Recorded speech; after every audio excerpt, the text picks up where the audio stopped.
Em nome do Pai, do Filho e do Espírito Santo. Amém. Amado irmão, amada irmã, é com muita alegria que estamos aqui para juntos estudar e meditar sobre o Evangelho proposto pela nossa igreja para essa sexta-feira da segunda semana da Páscoa. Ele se encontra lá no Evangelho de João, capítulo 6, versículo de 1 a 15, que diz assim para a gente. Naquele tempo, Jesus foi para o outro lado do mar da Galileia, também chamado de Tiberíades.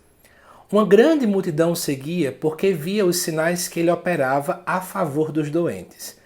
Jesus subiu ao monte e sentou-se aí com seus discípulos. Estava próxima a Páscoa, a festa dos judeus. Levantando os olhos e vendo que uma grande multidão estava vindo ao seu encontro, Jesus disse a Filipe: Onde vamos comprar pão para que eles possam comer? Disse isso para pô-lo à prova, pois ele mesmo sabia muito bem o que ia fazer.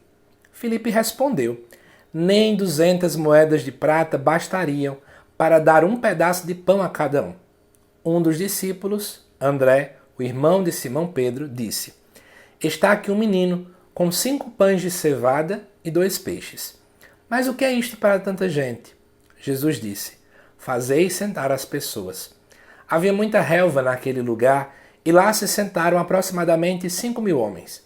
Jesus tomou os pães, deu graças e distribuiu-os aos que estavam sentados, tanto quanto queriam. E fez o mesmo com os peixes. Quando todos ficaram satisfeitos, Jesus disse aos discípulos: Recolhei os pedaços que sobraram, para que nada se perca. Recolheram os pedaços e encheram 12 cestos, com as sobras dos 5 pães, deixadas pelos que haviam comido. Vendo o sinal que Jesus tinha realizado, aqueles homens exclamavam: Este é verdadeiramente o profeta, aquele que deve vir ao mundo. Mas quando notou que estavam querendo levá-lo para proclamá-lo rei, Jesus retirou-se de novo sozinho para o monte. Amados irmãos e irmãs, Jesus aqui, de acordo com o evangelista, ele está no outro lado do Mar da Galileia. O Mar da Galileia, que também é chamado de Tiberíades, é o local do chamado inicial dos discípulos. Então é interessante que a gente pode refletir muito aqui que tem algum traço vocacional para todos nós que somos discípulos de Jesus. Uma grande multidão seguia, mas não seguia exatamente por causa do Cristo, mas seguia pelos sinais que ele fazia. Ou seja, esse povo ainda não tinha entendido a totalidade de quem Jesus era. Eles só procuravam Cristo porque ele realizava milagres, porque eles realizavam curas. Nada muito diferente do que muitas pessoas ainda procuram Jesus hoje. Jesus então sobe ao monte. Para um povo judeu, o monte, especialmente depois que ele também se senta, reflete que Jesus estava como um mestre a ensinar, a orientar os seus. E aí, aqui diz que estava próximo à Páscoa, ele levanta os olhos, vê aquela multidão e joga uma pergunta para testar o povo. Ele procura Filipe. Faz todo sentido procurar Filipe, porque na verdade Filipe morava a cerca de 14 quilômetros dali, em Betsaida. Então Filipe deveria saber locais, pontos comerciais e por aí vai, né? Então Jesus pergunta: onde é que eu posso comprar? Mas Filipe não respondeu Jesus. Veja, Jesus perguntou um lugar. Filipe pensou no dinheiro, né? Ou seja, Filipe estava com uma visão completamente equivocada da coisa, né? Jesus queria que ele respondesse: mas tu és o pão da vida, né? Tu podes fazer tudo, né? Mas não, Filipe pensa em dinheiro.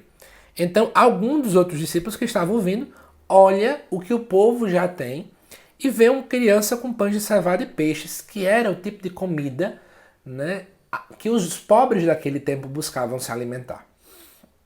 Jesus pede que eles façam sentar, né, e daí começa a acontecer tudo o restante da dinâmica. Mas antes de continuar, eu queria comentar algo. Jesus pede a colaboração dos discípulos. Né? Ou seja, para poder alimentar a fome do povo, Jesus pede a colaboração. Mesmo ele podendo fazer tudo só, Jesus deseja querer a colaboração. A mesma coisa acontece conosco. Para juntos podermos construir o reino de Deus, Deus poderia fazer tudo sozinho. Mas ele quis precisar de mim, ele quis precisar de você que está assistindo esse vídeo. Deus quer que nós colaboremos com a construção do reino de Deus. E aí, tinha ali cerca de 5.000 homens, para dizer que era uma quantidade muito grande. Jesus toma o pão, dá graças e distribui a todos. Né? É um pão que dá para todos. Isso aqui é uma clara referência à Eucaristia. O pão, algo tão pequeno, que o padre ergue lá, algo tão pequenininho, mas dá para que todos comam do mesmo pão, que é Jesus. Ele se dá para poder alimentar a nossa fome, para poder alimentar a nossa sede. E aí, o povo fica tão satisfeito ao ponto de que até sobra, né? Que até sobra comida. Então, só antes de irmos para os 2 últimos versículos, para comentar isso mais uma vez, né? A Eucaristia é o maior ato de doação, é o próprio Deus quem se doa para nos alimentar. Esse é o verdadeiro alimento. Esse é o pão da vida que desce do céu para nos alimentar, para gerar em nós vida, para gerar em nós força, para gerar em nós conversão.